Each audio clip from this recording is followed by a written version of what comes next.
आज रसायन आधारित फसल उत्पादन प्रणाली से जहां देश की कृषि योग्य भूमियां बंजर होने की कगार पर पहुंचती जा रही हैं, वहीं रसायन मिला भोजन खाकर देश की जनता नित्य नई बीमारियों की चपेट में आकर अस्पतालों की शरण में जाने को मजबूर होती जा रही हैं। कृषि योग्य भूमियों का स्वास्थ्य सुधारने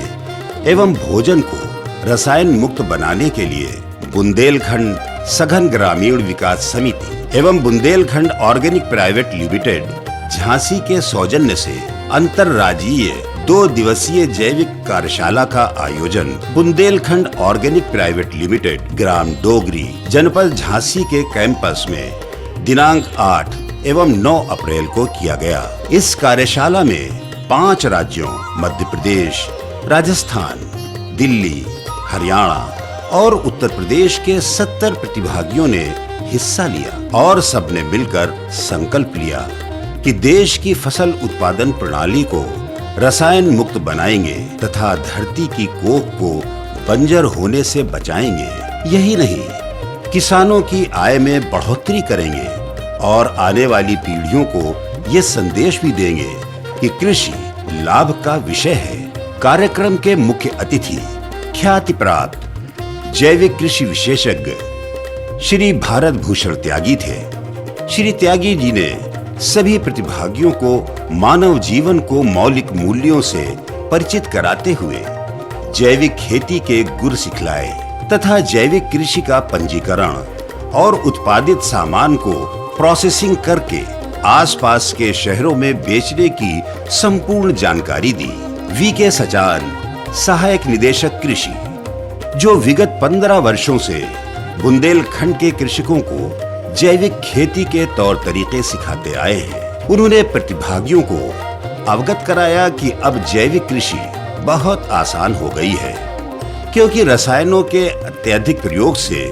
भूमि में पाए जाने वाले जो लाभदायक सूक्ष्म जीव नष्ट हो चुके थे, वो सभी उन्होंने देश के संपन्न जैव विविधता वाले जंगलों से एकत्र करके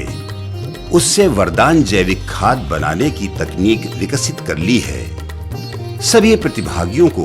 वरदान जैविक खाद बनाने में उपयोग किए जाने वाले लाभदायक सूक्ष्म जीवों के संवर्धन का संपूर्ण दृश्यावलोकन भी कराया गया। श्री वीके सचान ने प्रतिभागियों को अवगत कराया कि इस वरदान जैविक खाद की 20 किलोग्राम मात्रा प्रति एकड़ फसल की बुआई के पूर्व खेत में बिखेर कर जुताई कर देने के बाद फिर किसानों को फास्फेटिक उर्वरकों की जरूरत नहीं पड़ती है तथा नाइट्रोजन की मात्रा भी 50% कम की जा सकती है। यही नहीं, भूमि से संबंध रखने वाली फसल की हर समस्या का समाधान वरदान के प्रयोग से हो जाता है। कार्यक्रम के अमूल संचय प्रोड्यूसर कंपनी के प्रबंध निदेशक श्री पवन अग्रवाल ने अपनी कंपनी के माध्यम से वरदान जैविक खाद किसानों तक पहुंचाने तथा किसानों का जैविक खेती में पंजीकरण कराने के लिए सहयोग का वादा किया। श्री राजेश सिंह सेंगर लोक सेवक ने भारतीय संस्कृति को बचाने के लिए कृषि में रसायनों के प्रयोग को बंद किए जाने पर बल दिया। साथ ही साथ जैविक खेती को किसानों तक पहुंचाने में सरकार से वास्तविक सहयोग का भरोसा भी दिया। इस कार्यक्रम में जो प्रतिभागी आए थे, उनमें से अधिकांश वरदान जैविक खाद की वास्तविकता से परिचित थे। इस संबंध में जब दूरस्थ क्षेत्रों से आए प्रतिभागियों से वरदान जैविक खाद के बारे में जानकारी ली गई, तो उन्होंने अवगत कराया कि वरदान कोई खाद नहीं है, बल्कि ये कुदरत का वरदान है, जिसके रास्ते से किसान अपनी खुशहाली सुनिश्चित कर सकता है।